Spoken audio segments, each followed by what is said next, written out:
you. And if you want to support us, you can do so via Patreon. Just head to patreon.com/XboxEra. And as a thank you for your support, you get cool stuff and we get to keep doing what we do. Now let's get into it.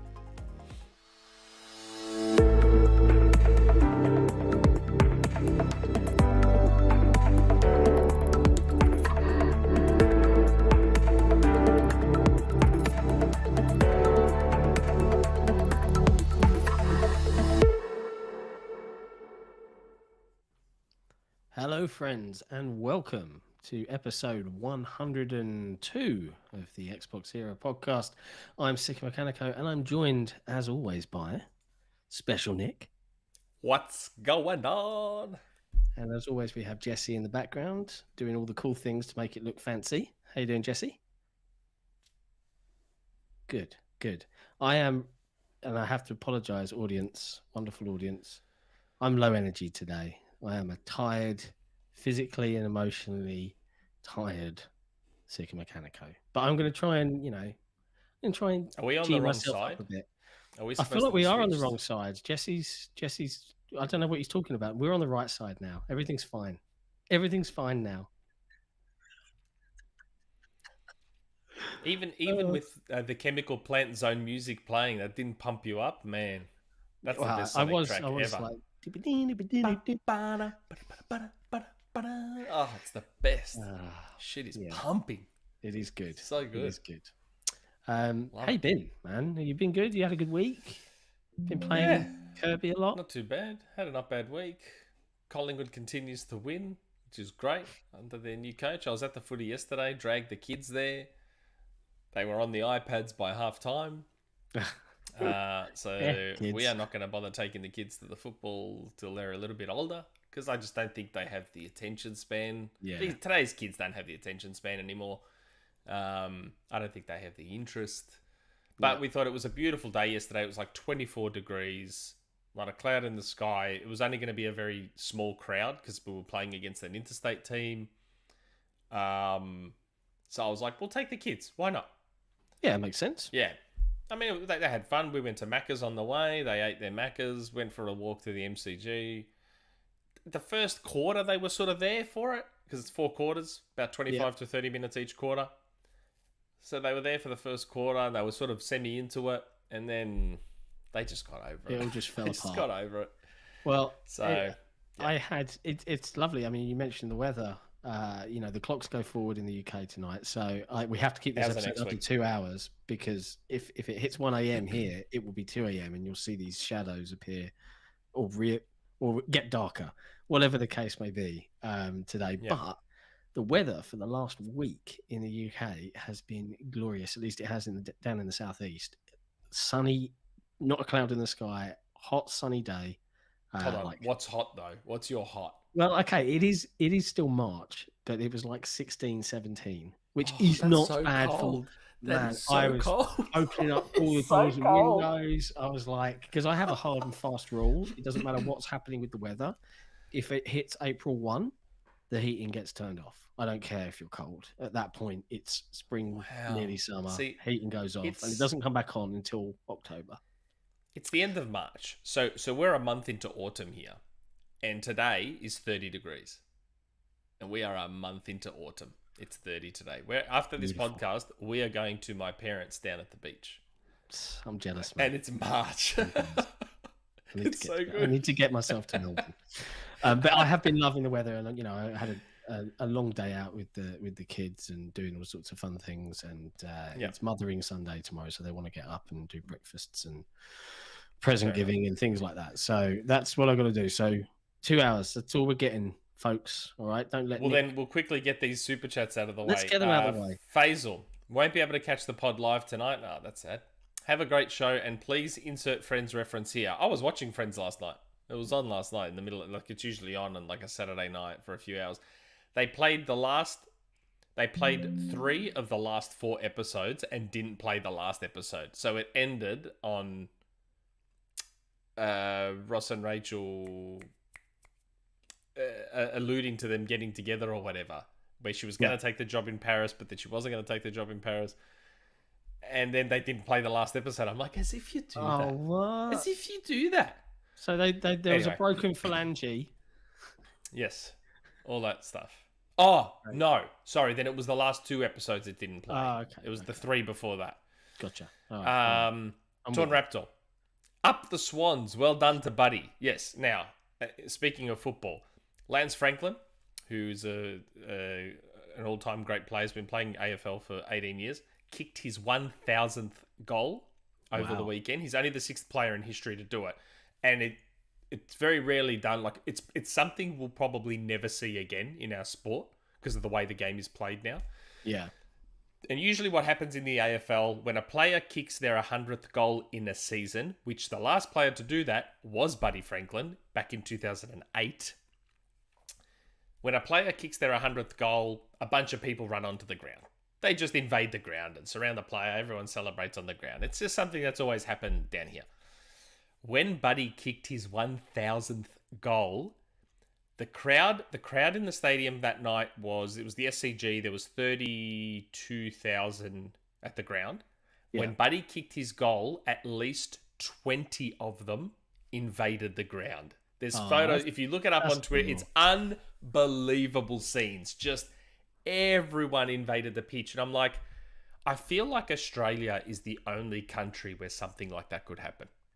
I don't think anything like that would happen anywhere else. Yeah. Yeah, it would take a big thing. Think about it. Think about Tom Brady standing in the middle of an NFL field and the whole crowd. What would happen? Would someone stab him? Or, try and murder him, you reckon? Who knows? There'd be so many, and in Australia, it's just like, yeah, cool. And Buddy's in there, and he's getting crushed, and he's celebrating with everyone. There's TikToks everywhere of the scenes. Oh, it's just unbelievable stuff. Something we'll probably never see again in our sport. Yeah, this is good when the celebration comes through. Oh, and it's great. You've got to check it out after this. I'll check out some clips because you're sleeping. Well, I can see Jesse showing off the power of his new system. There's actually live on the show right now. He's playing the clip. It looks awesome. Yeah, that's a pretty cool moment to witness. Where just everyone just invades the pitch. Just unbelievable stuff. Yeah, that is awesome. Jeremy G, keep rocking. Thanks, Jeremy. I agree. You've been playing Kirby, right? You've been playing a lot of Kirby. Yeah. Are you happy? Yeah. Happy with Kirby? Yeah, Kirby's really good. Kirby's Elden Ring's just a little bit on a little. I keep saying I'm going to go back to it. I don't know if I ever will. But yeah, I'm playing Kirby at the moment, which is really good.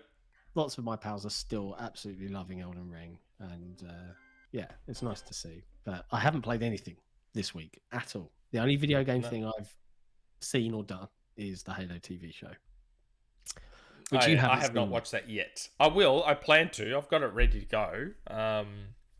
But I haven't watched it as yet. I'm yet to see how I look on camera. I'm always nervous about how I appear on camera.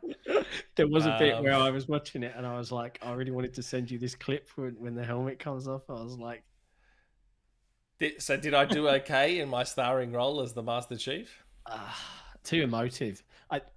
Let's get... Okay, so if you really, really want to get into the spoiler cast, if you've seen the show or if you haven't and you want to get into what the You Had Me at Halo team thought, they did a podcast yesterday, which is now available on demand on the YouTube channel, where they really go into the detail. But let's visit Sik Mechanico's short summary and thoughts on this monumentous occasion of Halo becoming a TV show. And I would summarize it like this. When it started, up until the intro credits that they always do in TV shows, right? Up until that point, I was like, all right, yeah, okay. Yeah, you guys are being really serious about it. The cold open. Do you mean the cold open? Yeah, they did not pull any punches, right? It was extra long. It was brutal. There was gore. When I've been chatting about how cool Halo is as a universe, always with a friend of mine, we've been like, how cool it'd be to see the plasma melt all the rock and melt people's flesh and all this, and they did not hide away from that. CG was a bit wonky here and there, but hey, I love Battlestar Galactica still. And if you want to see bad CG robots, go watch that show. So overall, that first bit, I was like, yeah, all right, I'm in. This is great. And then it all went a bit weird. And look, I get it, right? The Because game's the it's an games. alternate timeline or something. It's not even that. It's not even that. It is. I get the games are the games, the books are the books. The TV has to have certain things and different motivations. I just feel and look, there's 9 more episodes or whatever to go, so maybe I'm speaking too soon, but I feel like Halsey is too young and miscast. Sorry. Halsey in the books was an incredibly authoritative character who was like whatever to the admirals and stuff like that, and in this she's like, okay, I better not do that. I mean, then she still acts like a big whatever in the end, but it just felt like a bit of a weak start. And then they've introduced all this other stuff, and then straight away by the end of the episode, Chief has become so humanized comparatively to what he was in the games and the books that I'm like, you've rushed this. Like we should have had a couple of episodes before this happened. It feels like very, very quick fire start. But yeah, I'm all right with it. You know what? I can separate the fact that the games are the games and the books are the books. Like it's fun. It's fine. It's better than Star Trek Discovery, which is a low bar, but I will take it. Yeah. So fun, good, worth a watch. Okay. I might check it out tonight. I'll see. Yeah, definitely chill out and watch it. It was worth your time, I think. I'm definitely going to tune in every week. If anything, to see how well I do. Yeah, well, we'll see if you still kick butt. The action scenes were really good with the Chief. Like it was a bit jarring. Okay. They did some first-person Doom style stuff, like the Doom film. Yeah, I heard about that. HUD and all, apparently. Yeah. Mixed viewpoints on some of it, but yeah, I would have done things differently, right? But alas, I am not in charge of such things. Yep. But it's been an interesting week in gaming. It has. And it was nice to see once again, Nick, that you were right. Yeah. But not according to everyone else. So do you want to talk a little bit about the thing that got revealed that you knew but that you hadn't shared? And so my Rumour Mill. So there was going to be a Rumour Mill this week today, and that Rumour Mill was going to be that CD Projekt Red is switching engines. I've been told that they're switching to Unreal Engine 5 for The Witcher 4 or whatever. I mean, it turns out it's not The Witcher 4, but as it was DM'd to me, as you all saw in the DMs that I posted publicly, once again showing you how this all comes to me, I was told that they're switching engines to Unreal Engine 5. So I was like, cool, I'll do that in the Rumour Mill this week. And then 2 days later, CD Projekt Red announced it themselves. I was like, And I was going to do it last week. I was actually going to mention it last week. I was like, but I'm not 100% sure if I'm allowed yet. I better not. I better double check. Honestly. I keep telling you guys, this is what I mean. This is how it is. Like, I double check. This isn't just me throwing stuff at a wall. I check and I run stuff by people and I make sure everything's okay and all that sort of stuff. And sometimes that's what happens. You miss out. Yep. That would have been a fun one to be right on officially. It would have been. You're just right to me and Jesse because we saw it like a couple of weeks back, but whatever. Yeah. In other news, what do you do? There was a couple of shows this week. So we've had GDC and the Future Game Show. Should we do Future Game Show first? Did you see anything that you really liked? Yeah, Rocket League Golf.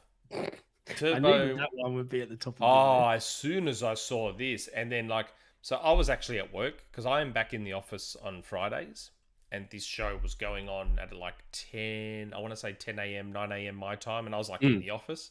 So I had my phone out, and because the iPhones can do the picture-in-picture with Twitch, I'm watching the Twitch show, and I had our Discord up, and I was watching everyone react, and then all of a sudden I'm like, oh God, there's a game for Nick. Look at this game for Nick. And everyone's like, oh no, Nick's game. Look at this Rocket League Golf game. And I was watching it and I was like, woo, this looks interesting. Sign me up. I was like, oh, Game Pass Day 1 as well. Currently also Xbox exclusive. I'm sure that'll come to... I'd be very surprised if that didn't come to PlayStation and Switch as well. Yeah. It'll be just like Rocket League. Rocket League started on PlayStation 4 and launched straight into PlayStation Plus before then coming to everything else. It really, really looks like Rocket League. I mean, surely... It does, doesn't it? The devs of Rocket League have got to be like, guys. Yeah. But I mean, they're owned by Epic now. I'm like, after the amount of copying Fortnite does of game modes and other people, I'm like, you can't really say anything, Epic. Like, well, I mean, these devs are smart, like, because Psyonix already put basketball in Rocket League. They put ice hockey in Rocket League. They've put volleyball in Rocket League Sideswipe. So they've already covered a lot of ball sports. Yeah. There's not many left. So these guys have seen a hole and gone, okay, well, they haven't done golf. They just gone and made a Rocket League golf game. It looks kind of fun. I don't know how it's going to play out. I'll obviously play it, but I don't know how it's going to play out. It looks very hectic. At first, I thought it was going to be golf, where you take turns. But it's not. It's racing. Yeah, it looks like you're going down a thing and there's lots of... All the cars are on, and you're all trying to get your ball to the end first, I think. I don't know. I'm going to give it a try and launch us into Game Pass, so we should all try it. Game Pass? Why not? Yeah, so it looks cool. But yeah, that was the only game that like super, super interested me. Like I can barely remember most of the others. I didn't actually get a chance to watch it, so I'm doing a terrible job as a podcast host in terms of being prepared. But it's been a very busy week. People will you didn't miss much. Like you didn't miss a lot. The Rocket League golf game was like the one that the thing that stood out. Yeah. Like, well, the only other thing I saw that really stood out to me this week was GDC had occurred and Microsoft unveiled a cloud-based development environment. ID at Azure for indie devs? Pretty much. Right. So as Azure and it's game free.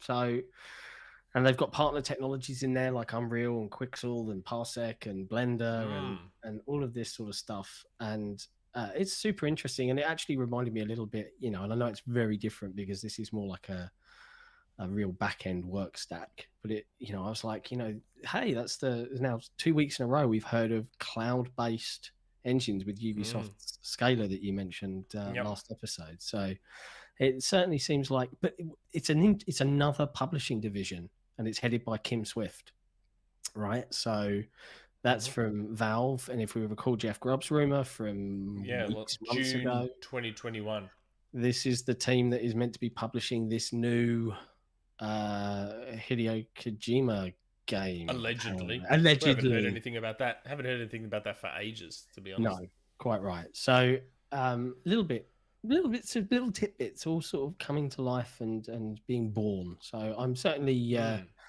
intrigued by all of this stuff. But I do find it interesting that it's free.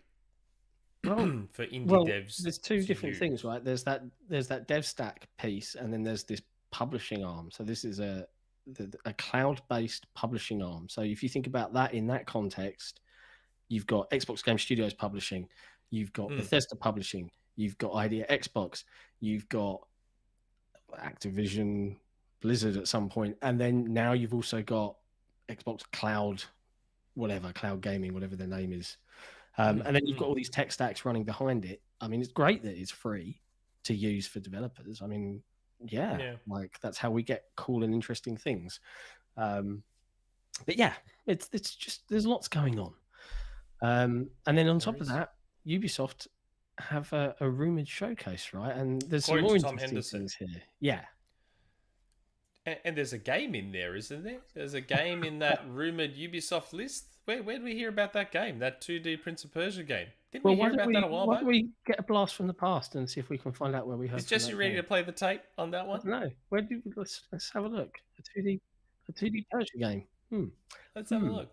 Where would we've heard of that before? For fans of Prince of Persia, which I am one, I like Prince of Persia. Now I don't know if it's either still very early, so I'm not sure what stage it's at. It's one of those situations where it could still be cancelled, I guess, or reworked, whatever. So I've got to pick my words because I don't want people saying, "Oh, it's happening and it's coming out next week," or blah blah blah. But there is or was a new 2D Prince of Persia being made. Nice. We're such 2D, and now 7 months later. There you go. Or so, something like that. It's like 6 or 7 months ago. It was a fair while ago. Yeah. Yeah. Apparently that's on the rumored Ubisoft showcase list. See, sometimes my sources just tell me stuff real early. Yeah. It's about that engine switch, which I got told about in January and just sat on like an idiot for 2 months. I just didn't say anything. I have to say, I'm really liking all of this flashy, the windows. Yeah, it looks nice, doesn't it? It looks. I think Jesse bought himself a new computer. Yeah, like I hope the audience is enjoying lots of this very, very cool stuff. Yeah, it looks nice. We look slightly less amateurish. Yeah, slightly less, but who knows? Yeah, but so 2D Prince of Persia, which I had been told about a while back, which I love my 2D 2.5D Metroidvanias. It's a genre I really like and always have. So I'm looking forward to that one and whatever this showcase is. And speaking of Ubisoft, there may be something later in the Rumour Mill Ubisoft related, potentially. What a tease! Well, I know there's give me 2 ticks, folks. What?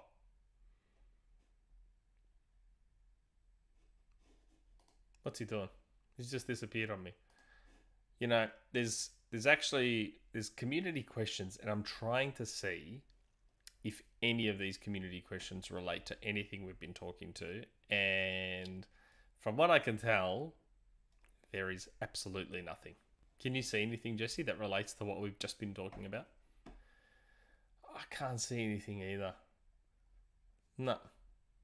Nothing at all. I don't know. You know what? There is one. No, there is one. There's a community question here from your brother. And it kind of relates to sort of the Halo show. I mean, we're just talking about it. So let's just talk about that community question. Okay. Jesse brother. That'll be the one we cover. Happy episode 102 to John, Jesse, and Special Pablo. See? Your brother acknowledges that I look like Pablo Schreiber, which I do.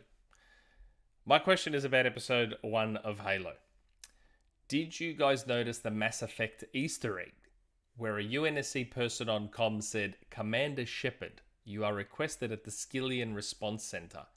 And do any of you get the Skillian reference that confirmed it was Mass Effect related?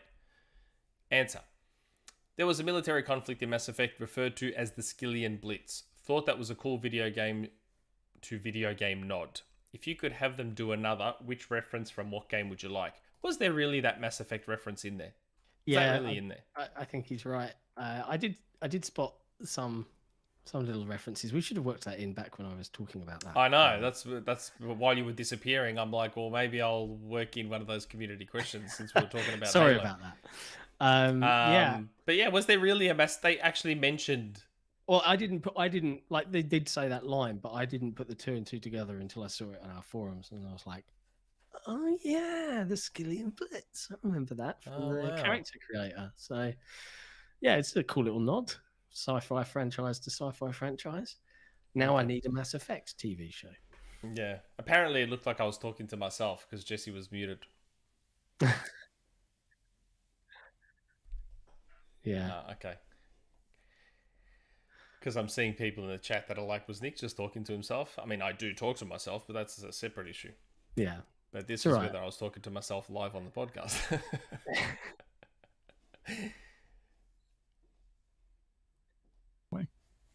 Okay. Cool. So that was 2D Prince of Persia. And we're echoing. No, we're not. Or we were. He's fixed it. See, just like that. Growing pains. New rig. Yes. New setup. We're just feeling our way through these little hiccups. It's all okay. It's always voice meter breaking. Voice meter is the way that I'm able to talk to you and have you hear my desktop and have it go through everything. And the free version breaks all the time because I want you to buy the expensive one. Of course they do. The swines. Now, in what is arguably some of the biggest news of the week. Uh-oh. Fortnite. I don't know if Fire Monkey is watching, but Fortnite finally got a no build mode. It's actually been weaved into the storyline of the season. So the bad guys have invaded and they've wiped the ability for everyone to build. So building is gone in Fortnite, which is something that most people that play Fortnite have been asking for forever. Just a no build mode in Fortnite. You've heard me complain about it. I'm like, I go to shoot someone and some sweaty 10-year-old builds a hotel as soon as they hear bullets whizzing past them. They build a hotel because they don't know how to actually take you on properly. And everyone's been wanting no build mode. They finally put it there. It's gone. I don't know if it's temporary. I think they've already realized, we probably need to make this permanent because I think they've had like record engagement since having no build mode. Because the thing is, here's a little secret about Fortnite that a lot of people don't know. It's actually a fantastic third-person shooter. Like, the gunplay is amazing. It controls super well. Tight controls. Visually, yes, it's cartoony, but it's actually like a really good-looking video game, especially on the next-gen consoles. It runs at 120. It's supposed to be temporary. At first, I heard it was temporary for 8 or 9 days or something, but I think they're already questioning keeping it in as a mode separately. I think the fact is, and I've seen people complain in that it's just unless you're really good at it, building whilst trying to shoot is just a real pain in the arse. It's just the worst. It's the worst thing ever. Like, I understand. Like, I fully know. I fully know why Epic have been hesitant, Epic have been hesitant to get rid of building, because then you're taking away Fortnite's point of difference. Because then you take away the building and it's just a third-person random BR with cool license crossovers. Like, but you know what? That's okay, because the game plays great. That's why it's all about gameplay first. I keep saying it. If your game is fun to play, people will play it. Yeah. If it's legitimately fun to play. The building makes it unfun. Well, it's like Armor Lock. In a kind of like in a game design point of view, stuff like Armor Lock in Halo Reach was like, I'm in the middle of a cool flowing combat. Oh, everything stops. Yeah, and that's what building a hotel does. It's like, oh, okay. I'm no longer going to get the kill I was going to get. You've cheated me by building a wall. Yeah, and it's the meta. It's just like, come on. It's just the worst. But no building is amazing. They've added, to balance it out, they've added clamber. Yeah. Because how would you get up to certain structures without it? So they've added clamber. They've added sprint. It's like a 5-second sprint, which is cool. Yep. But yeah, Fortnite right now, in terms of just playing it, is the best it's ever been, which shows. Like, they had record queues when the season launched. There was queues for like an hour or two to play. Wow. Yeah. It's like, I'm pretty sure they're having like, and it's a shame because the actual battle pass is kind of yuck. Like, it's a really nothing battle pass. And to get people to buy it, they put Doctor Strange at level 100. Hoping that would get people to buy this battle pass, because the rest of the battle pass I'm not a fan of at all. Yet I'm playing Fortnite anyway, despite no battle pass, because it's just so amazing to play now. Like, I got 3 victory royales in a row because the hotel builders just don't know how to handle it. Like, you can tell who the hotel builders are because they either just piss bolt in the other direction to try and get away from you, or it's like they freeze like deer in the headlights and they just crouch and start trying to shoot at you, not realizing that, oh yeah, that's right, I can't build anything. And they just ship bricks and that's it. You just take them out. That's hilarious. You can just, and the responses I got on Twitter, they're like, oh, why don't you get good? It's like, no. Don't be upset that you can't be sweaty and, oh my God. I've got little cousins that play Fortnite on PS4. And one time I was over at their house and I was watching them play, and man, they were those sweaty 9-year-olds.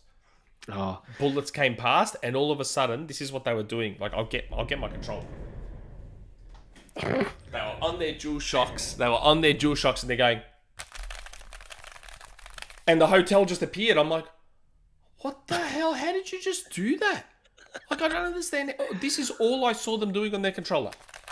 We're getting old, man. We're getting old. And all of a sudden, the hotel appeared. I'm like, what the hell is this? It's funny. There's a clip that Oh my God. I sent around my pals. Like we got into a real stint of really sweaty ranked Halo, and there's this wonderful clip, and I don't know if you've had it in normal Halo, not SWAT, where you'll be in a BR off, right, especially in ranked, and the other players will start crouching as they strafe. Yeah. Right, Yeah. and it was hilarious. Like I do it too, right? But this don't. guy, he just did it in such a way that it was funny watching my reticle, like being like, and then I just died. It was just like the sweat was just dripping off him. I hate it so much. Oh God, it's ridiculous. Tactical Ops has been good. Yeah, well, I haven't. Even Halo, I haven't played in ages. There's been too much going on in life, sadly. I've been playing a lot of Fortnite thanks to no build mode. Yeah. We might be getting... You know how I'm on Rumour Mill? I was saying how Doomslayer is allegedly coming to Fortnite plus some other characters. Yeah, I've heard Doomslayer might be coming soon. Ooh. Like, fairly soon. But yeah, we'll see.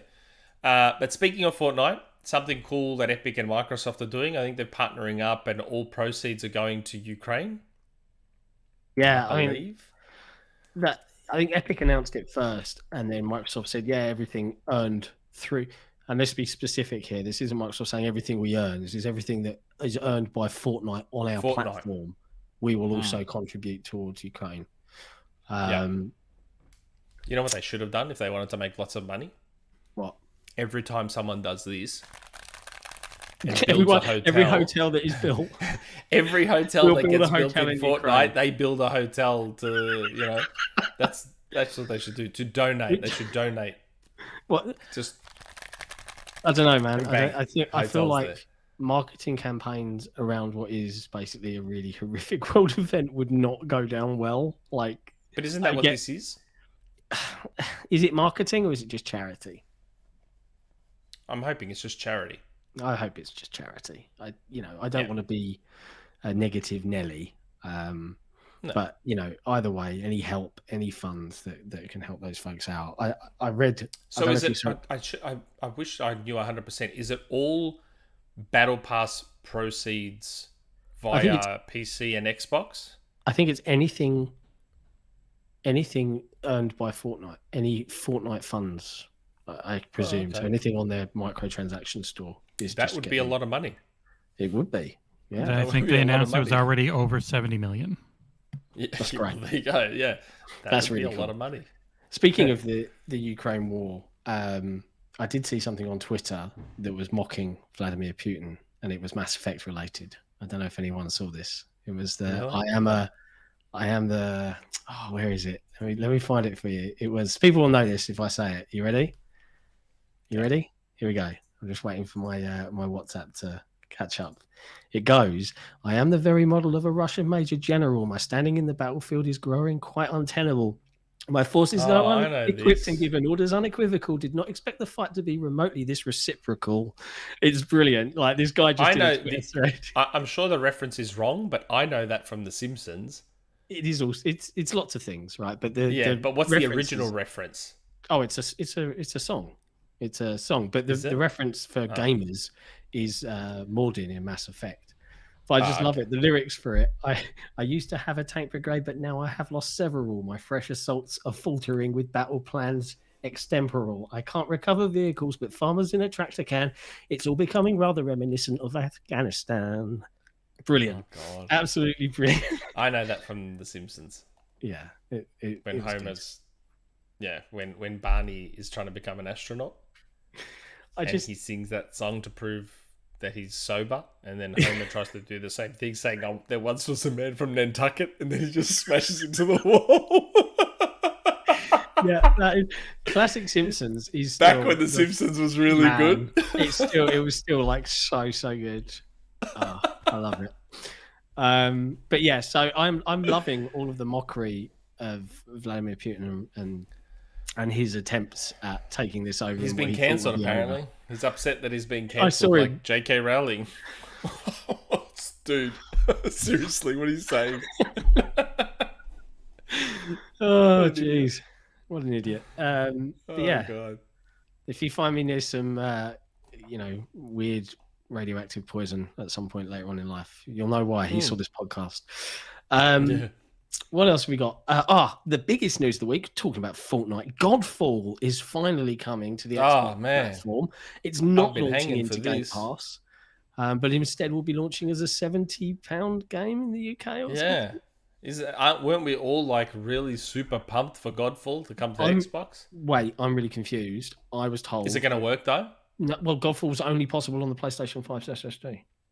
Yeah, are they going to have to like rework the game with elevators and stuff to make sure that everything can play properly? Are they going to put They already did that because it's on the PlayStation 4. What? You mean it was all marketing fluff? Wow. Shock. So you're trying to tell me that that was just BS? Marketing where it was only possible on the SSD. Yeah. And I got a site-related announcement. We might have a review of this. I'm on. We're on the potential list. Yeah. Okay. It'll be interesting. Cool. I'm sure you'll assess it thoroughly. Look forward to it. Wow. Yeah. It's coming in April. Anyway, if you want to, I'm stunned that they didn't put this into Game Pass, considering how negatively it reviewed everywhere else. Like, it's like, at least try and get some cash for it. I know. Like, you'd think they would have put it on Game Pass so that people might actually try it. Like, who is going to, like, seriously, who's going to buy this? Like, I don't know.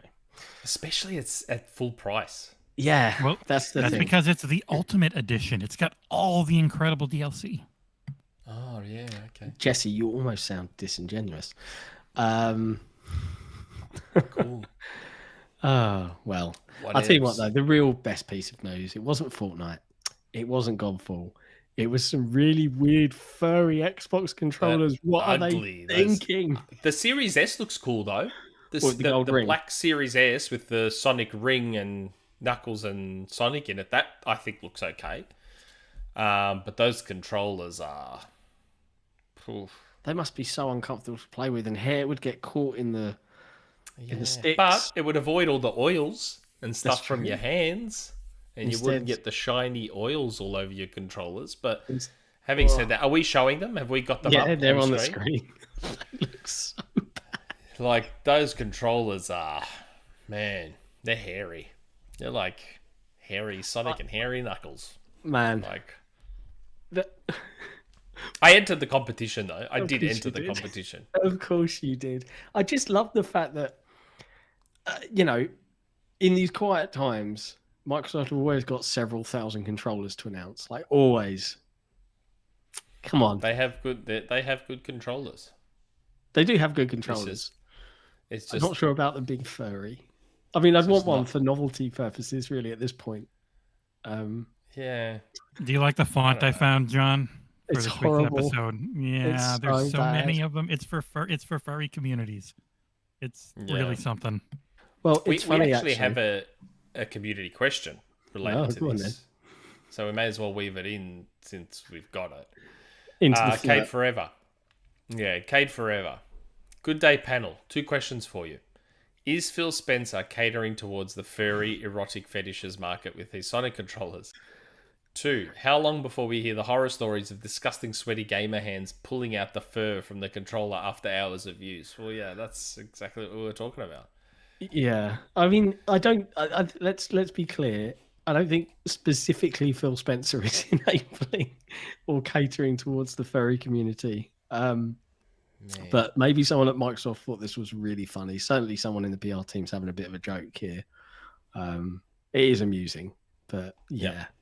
Ugh. It's look, I hope I win. There's actually another question too. Good, so we can weave another one in. Oh, good. From ShadowlessEdge. Hey, particularly adventurous network extraordinary lads. Wow. Panel. I have 2 questions this week.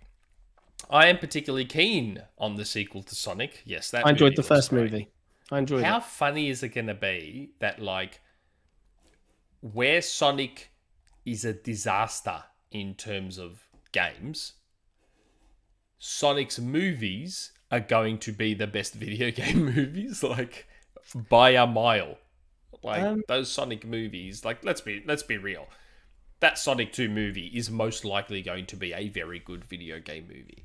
Like, yeah, they'll have fun with it. I think the first Sonic movie was just a good movie, full stop. Not just a good video game movie, but just a good, fun, kidsy sort of movie. I just thought it was cool. It was okay. Like I wouldn't say it's the best video game movie, but then you'll say to me, "Well, what is then, John?" And so what is there? I'll be like, "Huh, what do it I is Sonic? It actually is Sonic."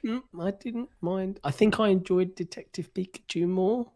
Oh God, Detective Pikachu! Are you serious? What did you enjoy more about that movie? I quite enjoyed the idea of a world where these Pokemon and humans all live together in what is blatantly London but isn't. I don't know. But I'd have to rewatch it. But I still don't understand what made that a better movie than the Sonic movie. I don't know. I just don't know. I just don't feel I can say the Sonic movie is the best video game movie. It is by a mile. It's objectively the best video game movie.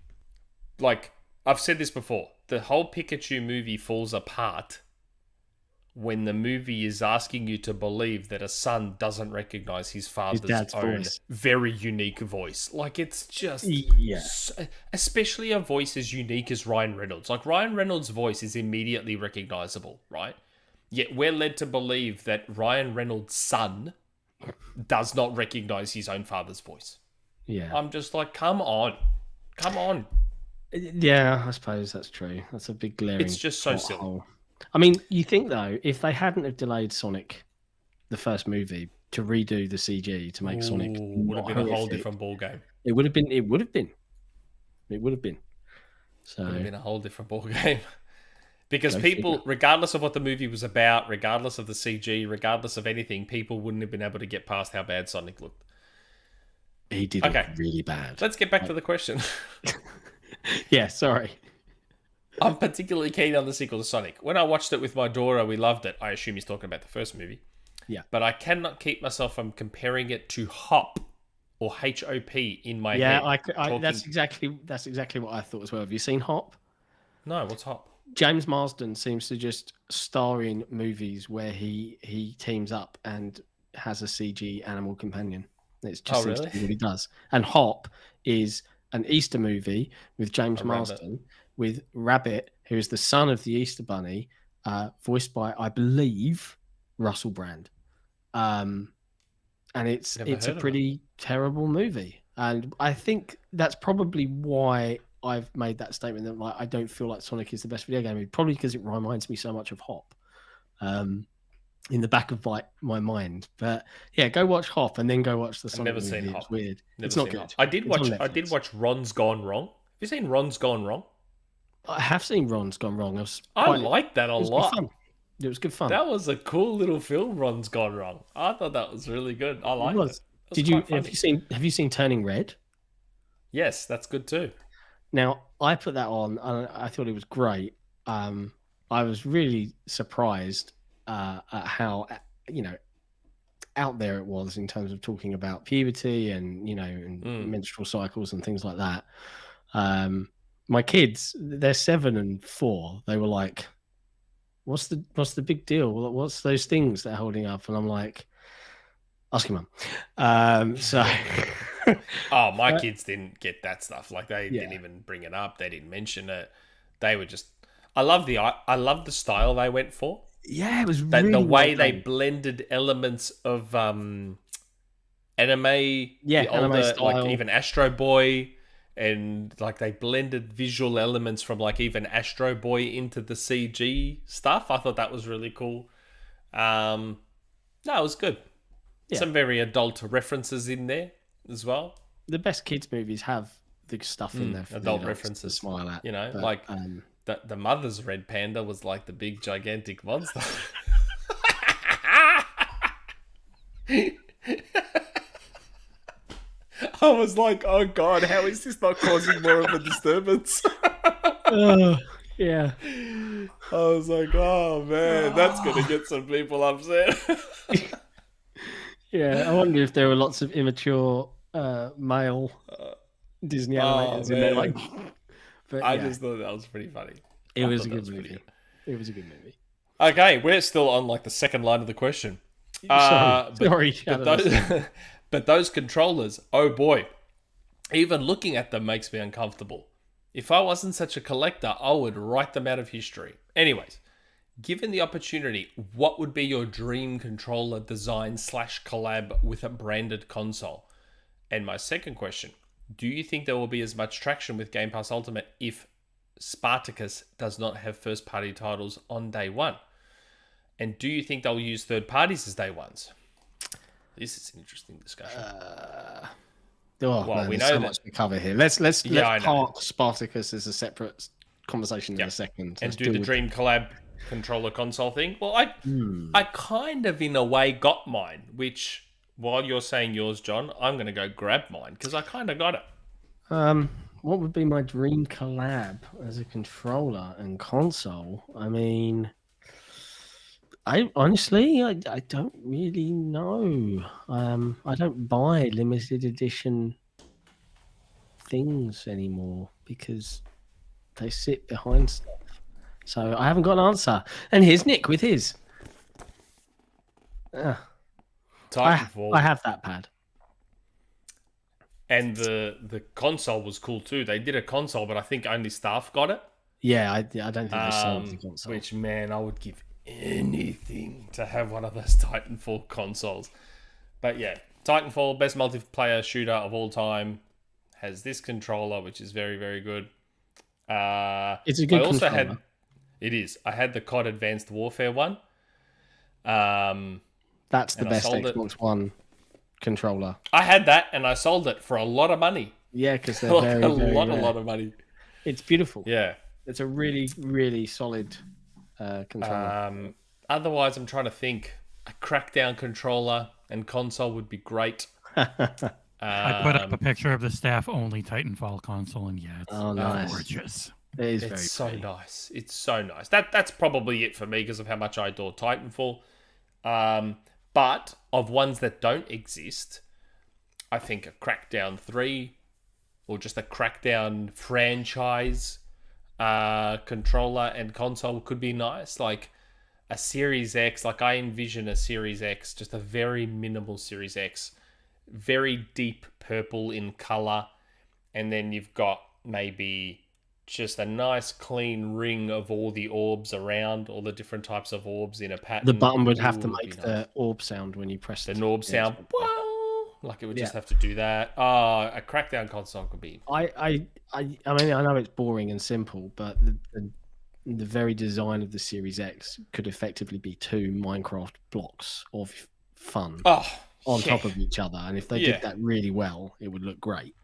For sure. 100% Minecraft. Like, you've all seen the Minecraft 1S, which I have. Which was gorgeous. Gorgeous console. Console. The 1S, in general, lent itself super well to limited edition consoles. Even more so than the 1X, I reckon. Even more so. Yeah, the 1X didn't have as much real estate to play with in terms of design features and things like that. I think you still got some nice ones. Like my brother-in-law has the Battlefield one still, that gold gradient one. Yeah. That was pretty nice. I had the gorgeous Gears 5 one, that beautiful white Gears 5 one. The frozen cracks all one. over it, and I was sad to get rid of that console. A part of me wishes I had kept it. The Gears 4 1S I also had, that red one was really nice. Sold that too. So that's the thing. I haven't bought a limited edition console since the 360 gen, and I think it was the Resident Evil Bright Red. Yeah, I got that one. I just don't. Especially like I barely buy games now. Like Game Pass pretty much caters for me. And obviously, you know, being part of a publication, we get codes and stuff. So, you know, it just tucks itself away. It's just a vehicle for giving me things to play on the screen. But I can't help myself. Like I got the Halo one in the end. And I'm poor. The Halo Series X. I couldn't help myself. I had to get it. But yeah. Now, as to the second part of the question. Spartacus. Let's talk Spartacus. We've sort of talked about Spartacus. I mean, in the end, it's not really their Game Pass competitor. It's PS Now combined with PlayStation Plus, at least initially. Yeah. Make no mistake. Let me say this again right now, even though I've already said it. Day one games are going to come. It's going to happen. Whether it's... They'll have to. And I honestly I reckon it will come way sooner than people think. Way sooner than people think. People are thinking it's years away. Oh, nah, Sony's not going to do day one in a subscription for years. Nah, mate. It's coming way sooner than you think. Yeah, I'm sure we've got a video of that we made a mock-up from that clip from Spartacus. Of all the subscriptions. We've talked about Spartacus before. Standing up and like, run Spartacus. But... like I said, the second Sony puts day one games in there, I'm subscribing. I'm subscribing. Like that's why wouldn't you? Like why wouldn't you? This is the whole point. Why wouldn't you? Like, I keep saying that if Sony does day one games, they will get way more subscribers than Game Pass has. They'll get way more. Don't get me wrong. They will also get a lot of people who will pay for their trial, smash through a couple of the one and dones, and then unsubscribe. But you see, look how many multiplayer games Sony have in the works. Yeah, isn't that weird? Like, Sony suddenly has quite a few multiplayer and games as a service games in the works all of a sudden. I wonder why. They acquired Jade Raymond's studio, who are making a multiplayer game. So if that's not telling you what they're gearing up to do, like, what other sign do you need? Like, they're gonna do it. It's just a matter of time. If you have the patience to wait it out, just wait it out, and they'll put day one PlayStation games into this subscription service at some point. Yeah, I think they will. And once they do, like right now, I give Sony effectively no money. I give them effectively no money because their games are $125 in Australia, and I ain't paying that for their games. No. I'm console sharing with my cousin who does buy the games. So I'm just playing them when he gets them. So Sony right now is getting effectively zero money from me, aside from my PlayStation Plus subscription. If they put day one into this Spartacus one, guess what? Sony's going to be getting money from me every month that they're not getting right now. I wonder if they'll just do like a 3 or 6 month delay, because then they'll get their people that have FOMO and need to play the latest and greatest now. That would work too. They'll spend their $70 US or whatever. Yep. And then 3-6 months, whatever. Boom, right, that game now goes into our subscription service, and then the people that are willing to pay that pick up the slack. I think that could work too. Scenario. But I know the other part of the question that ShadowlessEdge asked was, do we think they'll use third-party titles as day ones? Yeah. They'll do that too. Yeah, 100%. I saw someone on Reset being like, oh, for sure, the next MLB will be on this. Don't know about that one. I'm pretty sure the next MLB will be on Game Pass, so I'd be surprised if it'll launch on Game Pass and on Sony's one. Which, branding-wise, I know we're all calling it Spartacus because that's allegedly the code name. I still think they'll keep the name PlayStation Plus. Personally. Because if you think about it, PlayStation Plus has a good name. It's a successful subscription service. Yes. PlayStation Now is not. So this is them just get rid of now. Yeah, they'll just get rid of PlayStation Now, and what they'll do is they'll probably have PlayStation Plus with tiers. And maybe one of those tiers will have the word now in it because it has the streaming part or something like that. Like, they won't. I don't think they'll do a new name. I just think they'll keep the name PlayStation Plus. Part of me wonders because it makes more sense. If this is also a great way of saying immediately by flipping this switch and including X tiers that they can say our subscription service now has 80 million subscribers because they've just pulled it and merged it. Oh yeah. Of course. So, I mean, look how much more successful we are than Game Pass. And then you'll see fanboys actually start trotting that one out. See, that's the worst part about them. That's the worst part. Like, you know what? If you want to love the console brand you love, go for it. We love Xbox. Like, I also love Nintendo. But if you, like, love whatever you want to love. But my thing is, like, don't at least be consistent in what you argue and what you spout.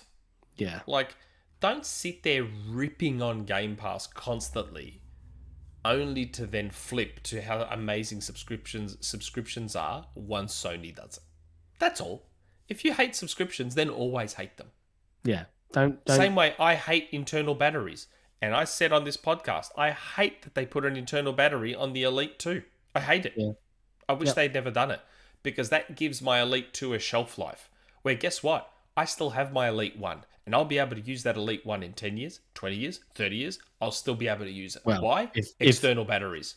If the bumpers don't fall apart or the you know what D-pad I'm doesn't saying. break. I know. I'm more mocking the- Microsoft than you. The reason I still have a Game Boy and a Game Gear is because they don't have an internal battery that's inevitably going to blow up. Where my Nintendo DS, my 3DS, all that, like my PSP battery, I opened it up after a couple of years of not using my PSP, and guess how my PSP battery was? It was Swollen. this thick. Yeah. Because the battery had blown up. Dope. Like, when are people going to realize internal batteries? They're not. They're okay and they're convenient for the now, but long term, like, they're not good. They're not your jam. Like, it's just internal batteries aren't good. They're just not. There you go. You heard it here first, folks. Now, we're at that part of the show. Yep. Where we all get to have a nice little sing-song. And if the sound doesn't play, doesn't play, I don't give a shit. I've tried to fix it so many goddamn times. It is what it is. Okay. Let's see if the sound plays. It should. It literally always says it is, but whatever. Rumour Mill. We've never heard that before. It's the Rumour Mill. Things change, we can't be sure. It's the Rumour Mill. You know they may not come true.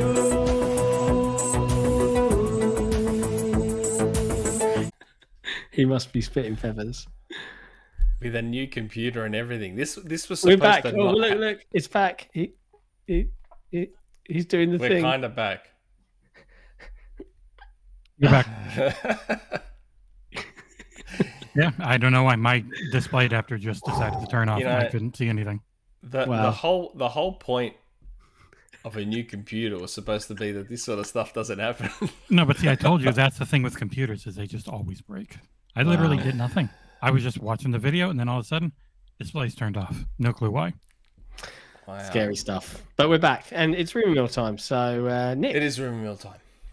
Okay, so this is going to be an interesting Rumour Mill for a couple of reasons. You'll see why. So, we're obviously talking about Ubisoft before, and Tom Henderson said, well, Ubisoft's working on a lot of games, and there's like a list of 20 games, most of, I think all of which we knew about, including the 2D Prince of Persia game, if you watch this podcast. Now, there's a game that Ubisoft's making that's not on that list that I've been told about. So, I did Google this because I wasn't 100% sure. So, Ubisoft, I think Ubisoft Paris were the main dev of Ghost Recon Wildlands. Yeah. But, like with every Ubisoft game, they've got like 73 teams on all their games. But there's always a main or a lead team. Yep. And I think Ubisoft Paris was the lead team on Ghost Recon Wildlands. So I have been told that Ubisoft Paris are currently working on a AAA first-person shooter at the moment. It's very, very early on. So again, just like the 2D Prince of Persia, it's one of those situations where it's being worked on, being prototyped, all these sorts of, whatever it is that happens early on. So it could still be, like any game, could still be cancelled, could still be anything, but I've been told that Ubisoft Paris are working on a AAA first-person shooter. This is the team that was making Ghost Recon Wildlands. Like, I think the last first-person shooter Ubisoft made was that Hyperscape. Yeah. Wasn't Hyperscape first-person? Which is now shut down. And I was just wondering, I wonder if it's going to be a new IP or is this going to be reaching back into that Tom Clancy back catalogue of... Not sure. The DM, which I would love to show you all, but I'm not going to.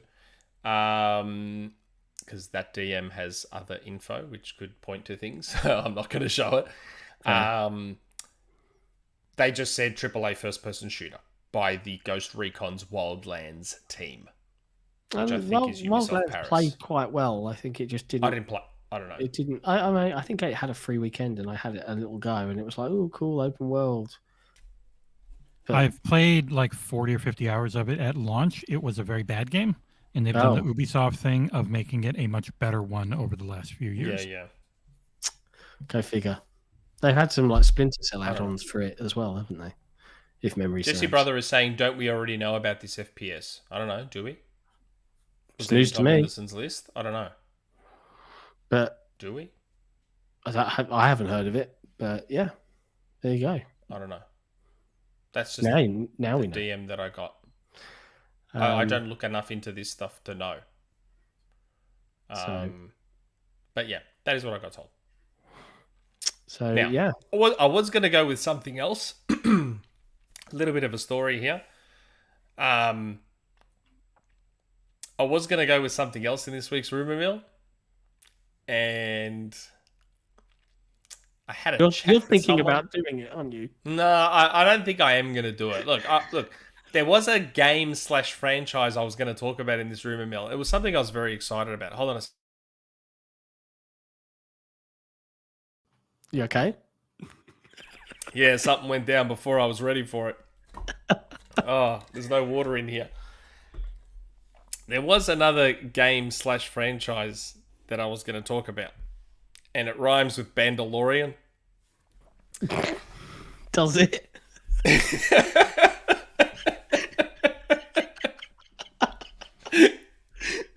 That's the worst. I was gonna say it starts with M, ends with Mandalorian.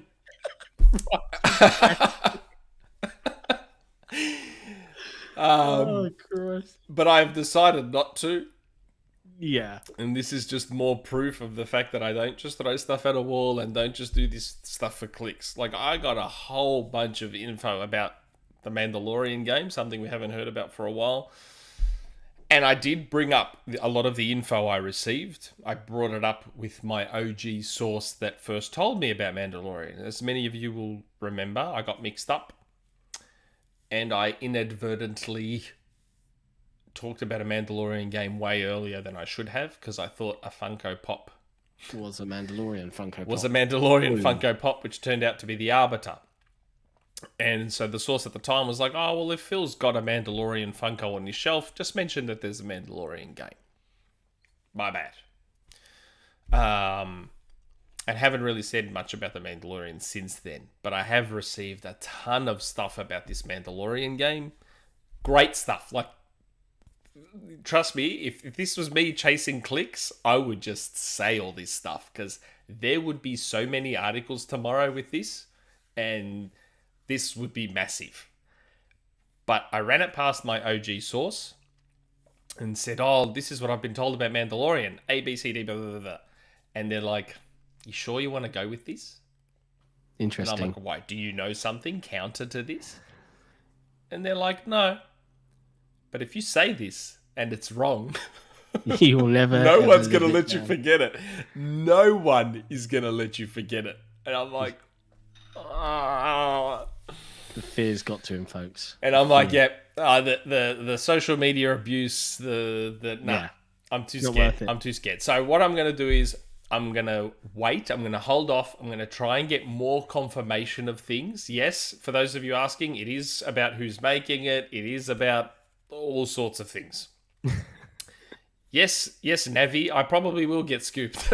I probably will, and I'll have to accept that. But there are things I want to say about that I've been told about the Mandalorian that I am now a bit scared to say in case they're not true. I am going to try and find out more and more concrete info before I say anything. And I may end up omitting certain things. I think that's just fair. In case.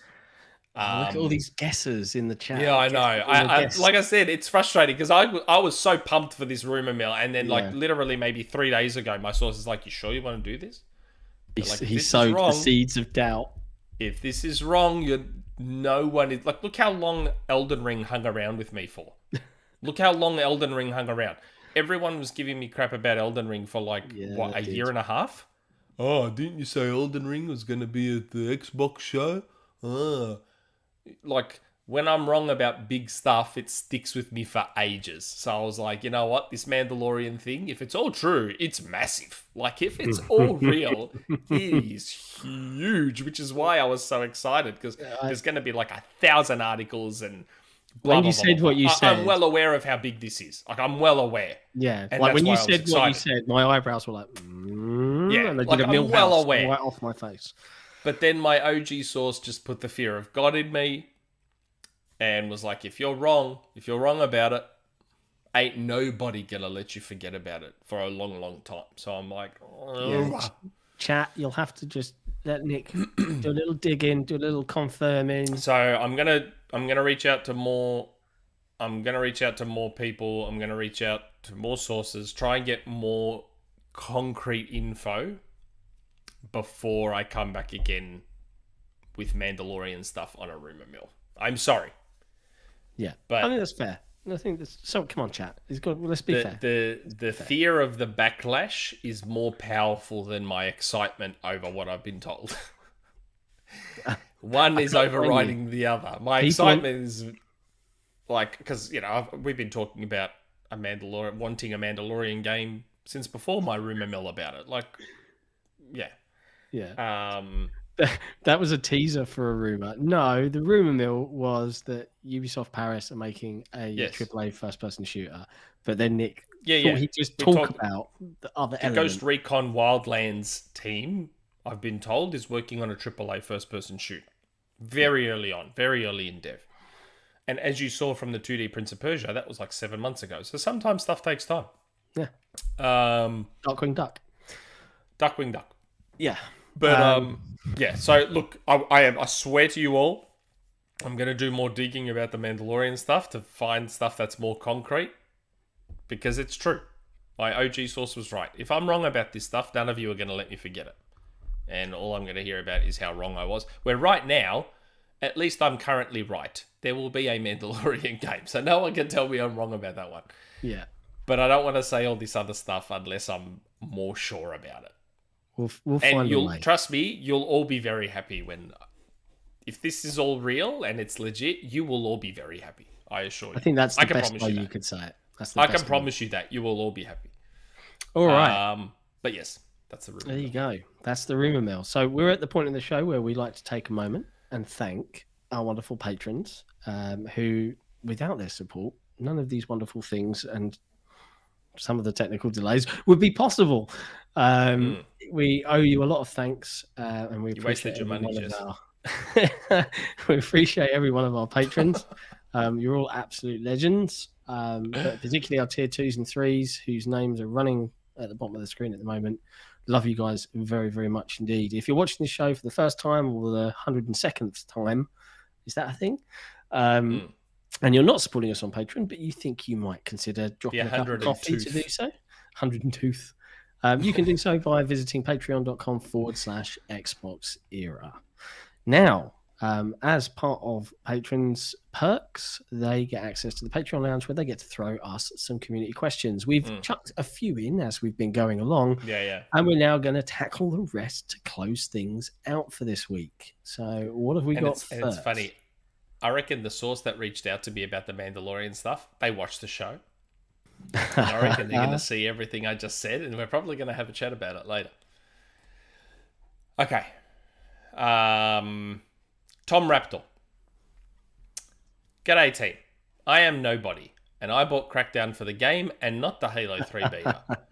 I didn't even check out the beta. Nick, when will we get Crackdown 4? Or is Microsoft too intimidated of the thought of creating a game superior to Crackdown 3? What an intimidating thought. What a game. Yeah, Crackdown 3 was great. I think Crackdown's you know what? A franchise. I don't know. I'd like to believe that Game Pass gives Crackdown 4 a chance.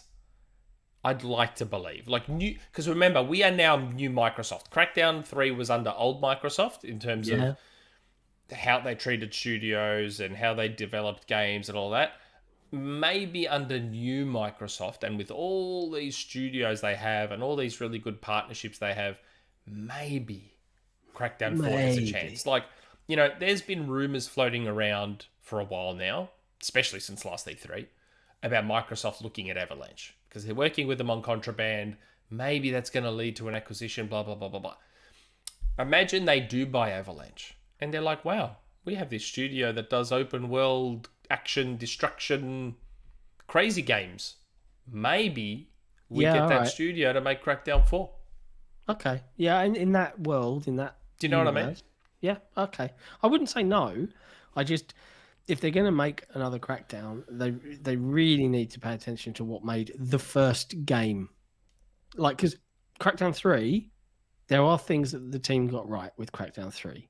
Like, the way the platforming worked in general was good enough, in my opinion. But the vehicles weren't right. They missed out all the cool kind of where it all kind of changed. You know, they were just but that's visual flair. That doesn't add anything to the game. That's just a visual flair. It's cool, and I want the coolness. The core of the game was great. The gameplay felt great. The gunplay felt, for better or worse, pretty much the same as the first couple of games. What I think they needed from Crackdown 2 that they didn't put in there was a ping system. So Crackdown 2 had a ping system where you could ping like a radar off you to find orbs. Missing orbs and stuff. If they were nearby. So if you were missing orbs, you'd spend many hours just literally running around the city spamming down on the D-pad, bing, bing, bing, bing, bing, bing, bing, bing, looking for those orbs. I think Crackdown 3 needed something like that. Yeah. But yeah, look, I don't think Crackdown 3... I think Game Pass and the fact that they own so many studios now gives Crackdown 4 a glimmer of hope. A glimmer of hope. A tiny piece. Fair enough. Crackdown 3, Scarface of video games. Saying it again. It is the Scarface of video games. It plays unbelievably well on PC. I've been streaming it for the site, and holy shit, does it feel good at 164 frames per second. It's not an ugly game either when the frame rate's there. It's not. Alongside it. It's not. You know? It's not. It's not ugly. It's just that people were expecting it to look hyper realistic for some reason. Yeah, I don't know. I'm not saying it's an amazing looking game and it couldn't look better, but they wanted the destruction. The destruction they showed is what people really wanted. Oh, look, don't get me wrong. That first Destruction demo with Dave Jones, I want to say, and Destin Legary, that demo was, man, like, I'll be honest. If we could have got that, that would have been unbelievable. Yeah, that would have been would have been unbelievable. But there's the difference between a demo and how is this actually going to work in a gameplay, game design situation? Oh, wait, yeah, that doesn't. And you know, I saw Ubisoft Scalar last week. And I think about that Crackdown demo, and I think about Ubisoft Scalar and how it works and how cloud gaming is changing. I reckon we could get that one day. I reckon we get that. Like Ubisoft Scalar, they were saying how the game can change in real time. So how about you take down a building in Crackdown 4 and then it just rebuilds in real time? Yeah. And just see it come back. I'd be fine with it. I'd love to see this kind of stuff actually happen. Yeah. But let's see how the technology unfolds. Be cool. Okay. Morventhus. Pick one or both. If you had to remove one gaming genre from existence, what would it be? And JRPG. or if the sky wasn't blue, what color would it be? JRPG, first one. JRPGs, yep. JRPGs can go. What color would the sky be if it wasn't blue? A cool Xbox green. I was gonna say purple selfishly because purple's my favorite color. But then I was like, I tried to think of it from a more scientific perspective. And despite how selfish I normally am, tried to think of every other human on the planet and thought of green. Now, not because of Xbox. Apparently, I read this years ago, and someone in the chat can correct me, or one of you two if you know the opposite. I read somewhere that green is a very relaxing color. It's true. On the eyes, like it apparently it helps calm people and it's very relaxing and blah blah blah blah blah. And someone was like, that's why trees are green because and grass is green and everything. It's all green. It's all supposed to be very calming and soothing. But again, this isn't me. This is what I've read. So I figure if that's all true, wouldn't it make sense if it can't be blue to make it green? So that you're always more relaxed when you look at the sky and it's more calming and soothing. Why not? I'll be all for a green sky. Otherwise, purple, because purple's my favorite color and purple's an amazing color. But yes, the genre that can go, JRPGs. Or MMOs. Yeah, I'll take MMOs because I never play them. JRPGs, at least I play some. Like I played Pokemon and Grandia and Skies of Arcadia, Blue Dragon, So I have played some JRPGs, and they can be good. MMOs, I literally have never played one. I'm not interested in it. There's no point in them existing for me. Fair MMOs. Enough. Okay. Big Load 25. Any news about Microsoft Xbox in Japan and the increased Series X production that has been happening in the States with the big GameStop locations and Walmart orders? Oh, did I get news, a DM back? But well, there is just the reality that there seems to be a lot more stock of late. Although I did see a thread up saying, "Oh, look how much stock it's still on Amazon, but in the UK." And then I was like, "Yeah, but none of it is from Amazon. It is all from third-party sellers." So, yeah. I know why. Ooh, you know why? How Microsoft had a lot of stock for Christmas and all that sort of stuff? Yeah. There's a reason for that. Huh. A source of mine told me like a year ago, they're like, "Oh, this is happening." I'm like, "Oh, okay, cool." I actually DM'd that source about 3 hours ago saying, "Can I mention this on the podcast, or will someone get in trouble?" Haven't heard back. But if I'm ever allowed to say, I am able, hopefully one day I'll be able to tell you all how Microsoft has so much stock and how they had extra stock for Halo consoles as well as normal consoles and all that sort of stuff. Interesting. I know why. Like, okay. I was told, I'm like, Microsoft's going to have more Xbox stock this fall than everyone else. I'm like, are they? And they told me this like in April last year. Good for them. I'm like, oh, are they? They're like, yep, they've done ABC. And they're going to have more stock. I'm like, cool. Turns out that was true. They did. That's good. Good. I'm just not sure I'm allowed to say without someone getting in massive trouble. Fair enough. SMS 34, is the answer money? Part of it. That's part of the answer. Yeah, sure. Okay, but no news. No news about Microsoft in Japan. We just know that they're doing a hell of a lot better in Japan than they did with Xbox One. Yeah. Is that bar very high? No. Not at all.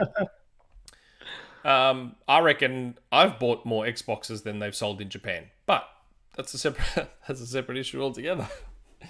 As long as they are doing better than last generation, that's what matters. They are 10 times more than last gen already, over 100,000. Yeah. Good for them. Okay. DeoGame. Hello, focus group. Hey, at least it's not panel. This week has been quite shite. But in a moment to ruminate, I remembered just how much I enjoyed yesterday. The movie from a few years back by Richard Curtis and Danny Boyle. I never ended up seeing that. It's fun. If you need it's a fun time. Is it? Okay. Yeah. If you need a refresher, it's about a young struggling artist who gets in a bike accident and wakes up in a world that has forgotten the Beatles ever existed. In other words, jackpot. That brings me to my question. I mean, the Beatles were pretty good. Yeah. They were pretty good. I'm not going to call them overrated per se, but they were pretty good. The Beatles have some good songs. There's a lot of people probably watching our show right now that don't know who the Beatles are. That's also true. But the Beatles were okay. I'm not going to use the word overrated. I sense you want to, but okay. Let's not. The Beatles are pretty good. That brings me to my question. Imagine you fall asleep today and wake up tomorrow and Halo is gone. It never existed. GoldenEye and Time Splitters mark the template for console FPS. Controls are a bit wonky. Live came to its own through Crimson Skies. How would you go about preaching the world of Halo to the masses? Don't you mean the word of Halo? Would you wrestle up a couple of friends and try and remake CE? Would you start with Reach? Would you go, I have no idea how to bloody program, and write the books instead? Or would you just find another series of interest? What would you do? P.S. Will the Mando news make Xbox fans happy? Did he just edit that? He edited it. He totally edited that. Did he just edit that? Yeah. He totally edited that. Yeah, it's not in the screenshot I took, so yes. Okay. I wouldn't do anything. It would just be like, oh, that's a shame. Because I mean, what do you do? People do that now. People stand for unpopular franchises or new franchises now. Like, yeah. But this is inventing the franchise straight off the bat.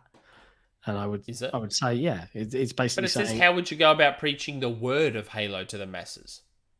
well, I think he's saying, okay, maybe there's a bit of confusion because then he talks about would you remake CE, blah blah blah blah blah. yeah, Okay. would you try and create it so that you could cash in on the franchise's success? And I would probably just let it go. I don't know if Halo was a thing that didn't exist and then came out today, obviously moderned up a little bit, not as it was back then, Yeah, but moderned up a little. I don't know if Halo would be that massive. no, It probably wouldn't. Like Halo was a right time, right place kind of thing. If I'm being frank, yeah, I think that's fair. It was a right time, right place kind of thing. I don't know if Halo is something brand new would necessarily work now.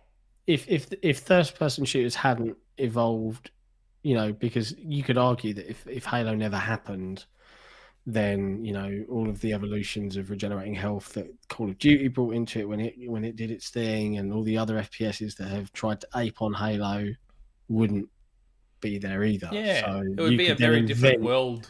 Yeah, you could then invent Halo is what the conversation is, and how would you try? And the answer is I probably wouldn't, because I haven't got the skills. Yeah, I don't know. But I don't know. Maybe write the book. I could probably. Halo was very special at that time. Yeah. Don't know if you could pull that off today. It's a different world. Okay. Good old Collingwood, who like me would be very happy this morning. Or yeah, very happy this morning. We played yesterday during the day, so yeah. Happy last weekend of March to John, Nick, and Jesse. I'm going to piggyback my question off DeoGames. Suppose you wake up, just like in yesterday, but you find yourself years in the past. You have time to learn programming and game design. With your knowledge of gaming and technology future, what revolutionary game do you create years before it comes to be? Good old Collingwood, with apologies to DeoGame. Supplemental, I just saw this on my social feed. Nick, will you sign up for the beta? And he's showing Turbo Golf Racing. I don't know if I'll sign up for the beta. I'll just wait for it to come out on Game Pass and I'll smash it. I'll just play it a lot if it's good. I'm still not sold on how that's going to work with like 8 people all just going for that hole at the same time. God, I just realised how that sounded. You have time to learn programming games on. Yeah, it's not a question of time; it's a question of desire, and I don't have desire. I learned very quickly. I've got family that work in game development, right? And they are really good at maths and stuff. It's not me, and I'm terrible at maths. Even as someone who has been, assisting with Halo Infinite and Forge, I have very quickly discovered that I love playing games. I do not love beta testing games as much. I'd like to design one. Like I think I'd be cool, a cool like project lead game designer.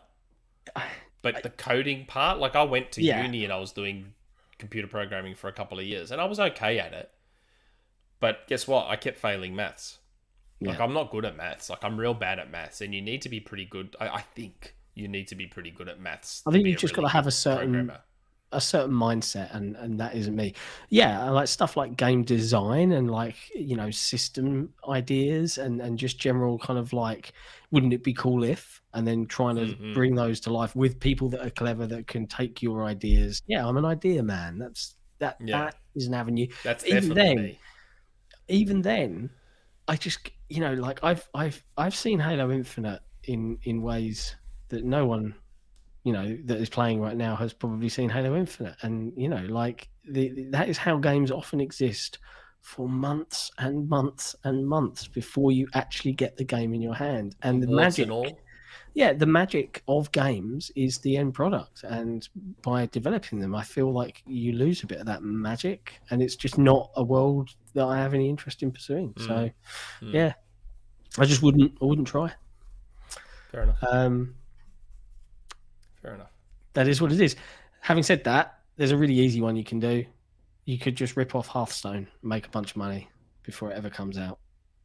Done. And make a game about soccer with cars. Yes, and you could call it Super Rocket Powered Acrobatic Battle Cars. Yeah, acrobatic. Yeah. Give it a real dumb and name watch so it that flop. no one plays it. But yeah, Okay. Yeah. That's it. That's it. DirtyFlint.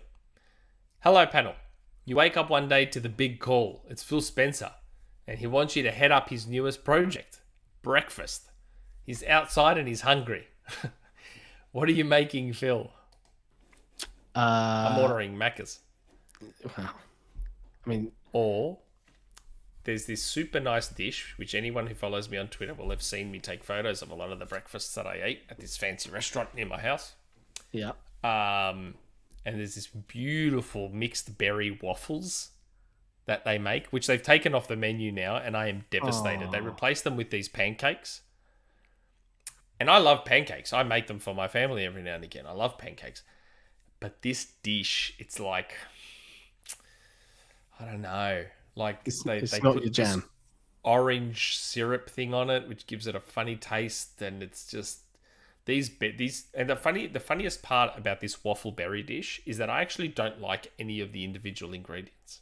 But it's delicious when it's all together. Yeah, if you just took the individual ingredients and I described them to you, I don't eat raspberries. Yeah. I don't eat strawberries. I don't eat blueberries. But then you combine them all, and then you throw in the strawberry compote, and you've got the vanilla ice cream with it, and the waffles, and oh my god, it's in the pistachios, and it's so nice. This dish is so nice. Well, don't worry, Phil. I wouldn't make you anything wanky like that. It would be no, you're getting bacon on the barbecue from me. Bacon on the barbecue, streaky, really crispy. Maybe bit of chorizo. Do you know someone recommended to me that on Twitter, because bacon on the barbecue is like literally the best. You haven't had chorizo? Bacon. I love chorizo, but someone said to me, "Hey, take your bacon and put a bit of chorizo in there so the oil gets all infused." And I'm like, "Yeah, all right, okay, I've got to try that." So I've had chorizo, but not with bacon yet. So that's on the list. Yeah, that chorizo for breakfast. Chorizo for breakfast is so good. Oh man! And now I'm hungry. So am I. I had my shake. I had my control shake, but like I now want to eat something. But yes, I'm making Phil the mixed berry waffles. Okay. Andre4983. Hey guys, question for John. As a fellow brave Vanguard, I'm curious to hear more about what changes and or features were you in charge would you bring to improve Sea of Thieves? I'm a massive fan of the game, but I confess the sandbox improvements are much more appealing to me than new tales or adventures. All of those I hardly ever bother to finish anyway. Cheers and best wishes from Rio, 42 degrees Celsius de Janeiro. 42. Beautiful. Oof. Beautiful. 42. That 42 is sounds great. That's stunning. That's like, if I didn't have kids to think about, I probably wouldn't even turn on the aircon. You just let yourself melt. Just let it be hot, stinking hot. Make myself a nice latte, have a cold shower. Just live the dream. What changes would I make to Sea of Thieves? Well, I actually did write. When Sea of Thieves first came out, they did like this, hey, game design role, and I applied for it, and I wrote a short design document. And funnily enough, some of my ideas, and there must be ideas that probably everybody had, right? There's Pirate Simulator things. Some of them did come to life anyway. But I think there were probably ideas that everybody was having. But my biggest problem with Sea of Thieves is that the developers in the game assume that everyone loves role-playing. And unfortunately, at this point, I have dug up all the chests I want to dig up. I have shot all the things there isn't. The only real interest I have now is either with story-driven content, and they haven't done anything as good as the original set of Tall Tales, or facing off against human players. So there's a bunch of things I would do. I would introduce things for the Merchant Alliance, which is the worst one and the most boring, because it's just fetch quests of annoying items. I would have AI merchant ships doing trade routes where you can sign up to defend a ship. They're known to everybody. They can have different cargo runs at different times, and players can either choose to take on the AI merchant ship, which is obviously super armored, but you can, if you get the ship successfully from A to B, you'll get a reward. If the pirate ship that's attacking sinks the merchant ship, they get the loot off of the merchant ship. There's like stuff like that to make it feel a little bit more interesting than just go get rum, deliver here. I mean, it's just a bit dull. I would introduce a large Port Royale style thing. I'd bring the Navy into it and have them patrolling the seas as a genuine threat. Bring in Man-O-Wars. Let's have 6-player galleon type ships with more stuff. Man-O-War. I would increase the player count. Like, it feels, I have games where you see someone all the time, and then sometimes you see no one, or you just see constant sloops. The spark has died a little bit for me. And I know that they've got loads of really, really cool stuff planned. I haven't played the new forts. But again, even when I look at this stuff, and when I played like the recent Tall Tales or the recent Pirate's Life or any of the new stuff, it still feels very recycled. I don't know how much they're constrained by engine, by design currently, by rendering power, whatever. I just wish they would do more. I want to see the captaincy update. I want to be able to change the silhouettes of ships so that it doesn't change how it's powered. You're not getting anything else, but I can go for a ship design that makes it look like it comes from Asia, or I can change the ship design and make it look like it comes from England. And all of these different things could be in the game, but aren't, and it annoys me because it's so great in other ways. And if they're not careful, someone else is going to go, I'm going to make a really serious pirate game, and they're going to do all the stuff. And then Sea of Thieves will be like, oh. But yeah, there you go. There's some of my ideas. I'll stop now. I love you, Sea of Thieves, still. Okay. It's funny. Jesse just sent me a link. Yeah. Yeah, I saw it. Some website, Xputer, had an article about Ubisoft Paris hiring for an unannounced FPS. And that was like back in February. I was like, oh, there you go. Rumour Mill already ruined. And the funny thing is, when this person told me about it, it was obviously before Feb, but they were like, probably don't mention this for a little while. It's pretty fresh. Well, time to talk about the Mandalorian. It's already out there. Nah, I can't. Nah, because not because it's too early. Not at all. Because I just want to be more sure about what I'm saying. That's all. But yeah, that's annoying. So they're hiring for an unannounced FPS. Man, I need to start web crawling more. Like, I need to start doing that more. Like, I need to start, when someone tells me something, I need to start Googling or getting an assistant that does that for me. That, like, get an assistant that, like, hey, I got told about this rumor. Can you find out if it's already out there or not? And then that way I can stop going with rumor mills that are sort of already out there. Just get a producer that helps you run the show. All that. What? All right. Okay. Last question. We're only an hour and 40 minutes. I love it because in 20 minutes it becomes 2 a.m. for me. We're at an hour and a half at the moment.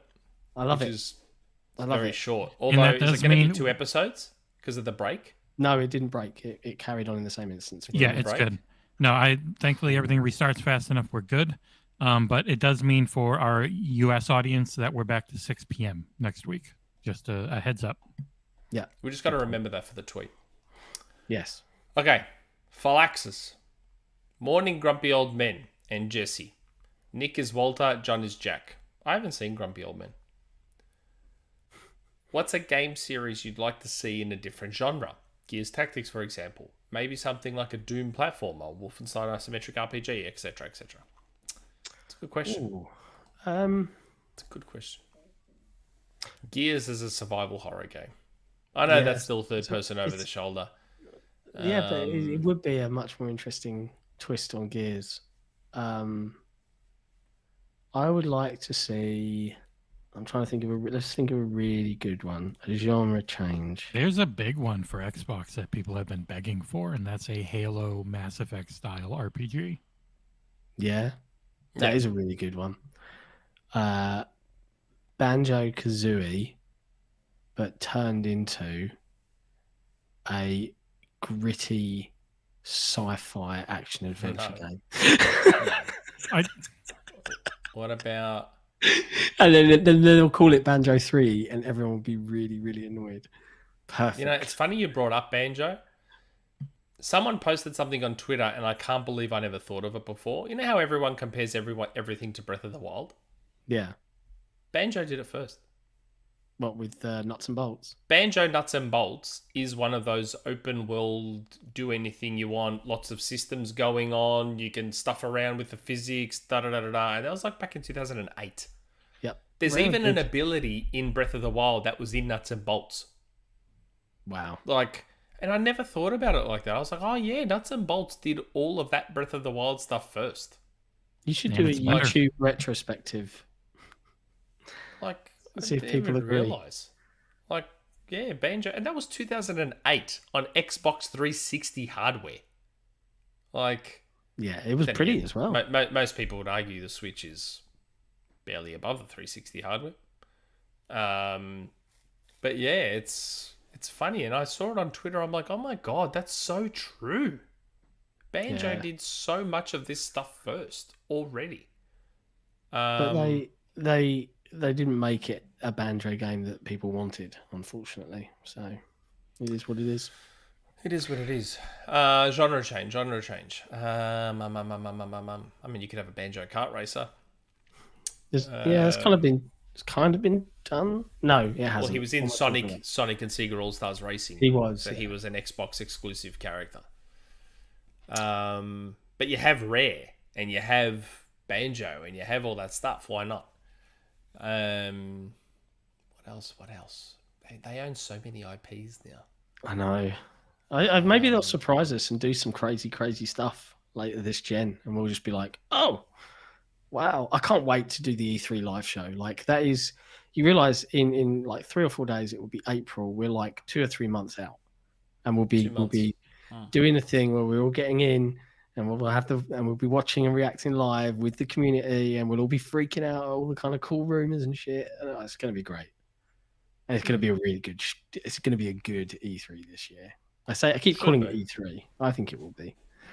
It should be. Well, it technically is E3. E3 digital is happening, so Xbox will be a part of that. I know. I know lots of other people start calling it other things, but it's just always Gamer Christmas. Let's call it that. But that's it. That's the last question. It's the end of the show. It's nice to actually have done a short one, considering the clocks are about to go. An hour and a half, man. Like just over an hour and a half. Yeah, that is a record. That is the quickest. I'm happy for it. And I'm gonna let it wrap up. So a big thank you to all of the community for hanging out and watching with us. Apologies for some of the technical hiccups. Life happened. But we'll be back. Blame AMD and their GPU drivers because it updated 2 days ago and I've crashed 4 times. Yeah. I'm trying to roll those bad boys back. But we'll be back next week as per usual. Jesse, we got anything exciting coming out on the site over the next 5 days? Yes, we've got a review for Weird West. We have a review for Crusader Kings 3. If Ursula is to believe, we have a review for Halo Infinite Multiplayer. I don't believe it. There is quite a bit coming. I'm working also on one for Tiny Tina's. I'll probably have a that review up for Monday what? or Tuesday. Halo Infinite Multiplayer. Yes. It's like months later. I know. Well, that's funny because we got there's someone in the chat. May. I don't know how you pronounce that. Mace Xbox. No, I'm kidding. I don't know. Hi guys, I'm Dino from the Maze Xbox channel in Brazil. What do you guys think about Halo Infinite Multiplayer? The game has enormous potential, but it seems that 343 has not been paying attention. They've been paying attention. Well, we might have a review of that apparently soon. Yeah. I wonder. Yeah. And we talk about Halo Multiplayer fairly frequently as part of what we've been playing and stuff. I finally finished that Tactical Ops. I didn't even bother. Oh, really? Yeah. That was my favourite one because I got to play Tactical Ops all the time. Yeah. Every time I loaded in, I was just like, oh. Yeah. It's not my preferred method of playing Halo. It's the best. But I'm not letting you drag this beyond 2 hours. We're out of here. Halo's Tactical Ops. I know what you're trying to do. Gene Park agrees. We'll most likely hear more about Halo multiplayer in the next few weeks. From there was a Wall Street Journal thing that went up, and at the very end, Joe Staten was like, "And you'll hear about season 2 soon." So look forward to that. Yeah, I will look forward to that. But much love, everybody. Might have been given a date on the co-op. It'd be nice to have a date. If you're in the UK, make sure you put your clock. Make sure you put your clocks forward because otherwise you'll be in trouble. And it's Mother's Day tomorrow, so don't forget to get a card for your mum. Not here, it's not. No, only in the UK. But yeah, that's it. Much love, and we'll see you next week. Ciao for now.